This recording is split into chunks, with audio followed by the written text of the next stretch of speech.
মানুষ যা বলে প্রতিদিন, যে কথা বলে, মুখনিসৃত যে শব্দ, প্রতিটা শব্দ আল্লাহ টুকে রাখেন, রেকর্ড করে রাখেন। পালাবার কোনো সুযোগ নেই, ছাড় পাওয়ার সুযোগ নেই, বেঁচে যাওয়ার সুযোগ নেই। যা করি আমরা লিখে রাখি, আল্লাহ তালা লিখে রাখেন।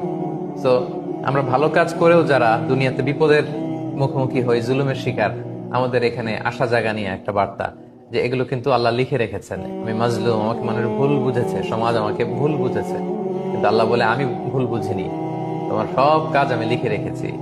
ভালো করলে ভালোর প্রতিদান তুমি পাবে, খারাপ করলে খারাপের প্রতিদান তুমি পাবে। ওয়াকুল্লা শাইইন আহসাইনাহু ফি ইমামিম মুবিন। প্রতিটি কাজ ওয়েল ডকুমেন্টেড ম্যানারে লিখে রাখা হচ্ছে, সংরক্ষিত হচ্ছে, লিপিবদ্ধ হচ্ছে। আমরা যখন মানুষের সামনে কিছু করি তখন খুব সাবধানে কথা বলি। আমরা ক্যামেরার সামনে যখন কিছু করি বলি সাবধানে বলি, কারণ এটা রেকর্ডেড, ডকুমেন্টেড। আল্লাহ তাআলা বলেন এরকম ইমাম মুবিন নামক ভিডিও রেকর্ড দিয়ে আমি সবকিছু সিসি ক্যামেরার মতো টুকে রাখছি, তুলে রাখছি, লিপিবদ্ধ করে রাখছি, আর সংরক্ষিত থাকছে আমার কাছে। তো আমরা যেন আমাদের প্রতিটি কাজ করবার আগে ভেবে নেই যে এই কাজগুলো রেকর্ডেড হচ্ছে। তো এগুলো কি আল্লাহ তাআলা সন্তুষ্টির পথে আমি চলছি, নাকি এমন কাজ করছি যে কাজে আল্লাহ তাআলা প্রধান্বিত হচ্ছেন আমাদের উপর? আমাদের প্রতিটি কাজ করার আগে এটা ভেবে নেওয়া উচিত।